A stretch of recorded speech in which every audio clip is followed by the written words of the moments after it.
Hi there! Today I'm going to be creating 3 cards using an Emboss Resist technique, and all 3 are going to be made with the new Simon Hurley Create Watercolor Blooms stamp set. Now this is a red rubber stamp set, but what's unique about this is that it has these pull apart little pieces, and there are actually 4. There's another one down in the bottom right hand corner. You can pull these out, stamp them separately, or add them back in. It's so easy and so cool, and I love that, especially that big flower you can pull out and stamp separately. You can use that for just a center on your card front. So many different things that you can do with this large background stamp. So I'm going to use it in my Misty. I removed my inner Misty mouse pad so that I can use a red rubber stamp. And I have a piece of Simon Hurley Create Stark White cardstock that I added a little bit of removable adhesive to the back. And then I just kind of added that on my background stamp where I wanted that to be. Closed my Misty from the back, and that way I could pick up that tape that's on the back of my cardstock. I used a little bit of my anti-static powder tool, and then I inked up this whole background stamp with Versamark ink.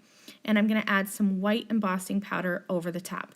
This is going to let me do my Emboss Resist technique, and I'll set that aside and melt that.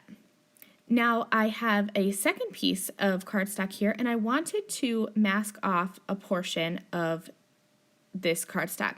So I'm using Gina K Designs Masking Magic. This is going to allow me to mask off the bottom portion of my card. This masking paper is strong enough to hold on tight and not move around while I'm doing my stamping, but I'm going to be able to remove this cleanly. Now I wanted to make sure that I had this on straight, and as I was looking at this, I didn't think it was super straight. So I decided to use the edge of my Misty. I butted up that cardstock right up against the top, and then I used the grid lines to make sure that I have this straight. So that's just a fun trick for you to use your Misty when you're trying to align things. I added some removable adhesive to the back of that cardstock piece, closed that in my Misty just like I did the first time, added some of that powder tool, and then I'm going to stamp that with Versamark ink and heat emboss that with white powder. For my third card, I decided to use just this center flower, and this is one of my favorite parts of this Watercolor Blooms background stamp, is that you can remove this flower. Now when you stamp this, it has this watercolor effect already to it, and I'm not really going to take advantage of that too much today, but I love that you could stamp this with dye inks and you'll already have a watercolor effect without having to try at all. So I have all 3 of my backgrounds here.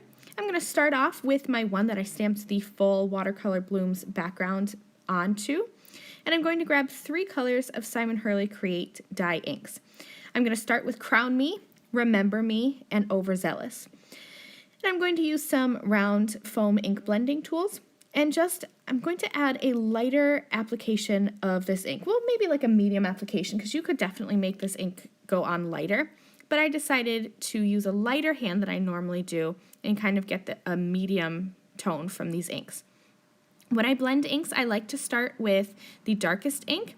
So in this case, the Crown Me, and then I moved on to Remember Me, and then to Overzealous. I kind of like to work reverse rainbow order. That way I don't have to go back and forth between the colors too much. I still did a little bit just to make sure I got nice blending, but I didn't go back a lot. So now on this second card, you're really going to see the effect of not pressing too hard with the ink blending tool, because this traffic cone, you could get a really, really bright orange color, but I wanted to kind of keep this a more muted color palette. So I'm just adding a little bit of ink onto my foam blenders and just kind of going back and forth lightly so that I can get a lighter application of ink. And I really love how this one turned out. This one I used Traffic Cone, Guppy, and Over the Moon. And the Over the Moon at the top, I love how light and creamy that color is. So this one is a little bit different. This is my third background where I stamped just that single flower in the middle of my cardstock piece. I'm going to start off here with Bee Sting, and then I'll blend that into Rosy Cheeks and then Over the Moon in the center. And I love the colors on how this one turned out. So this Bee Sting ink is the Simon Hurley Create red ink, but I am once again just adding a little bit of ink to my foam blender. And even sometimes I'll just pick up more ink from my work surface instead of going directly back into the ink pad itself. So here I am with the Rosy Cheeks. Now I'm going to go in with Over the Moon and blend over top of the rosy cheeks in the center. And that's really going to give like this nice rosy haze at the center where the flower is. And it blending the Over the Moon ink over the rosy cheeks gives this nice peachy color. And I love how this one turned out. I think it's so, so pretty.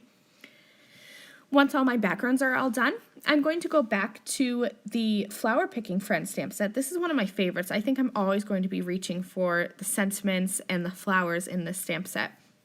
So I'm using the Flower Picking Friend stamp set to stamp the Thinking of You sentiment right at the bottom of this card front where I had masked off the bottom.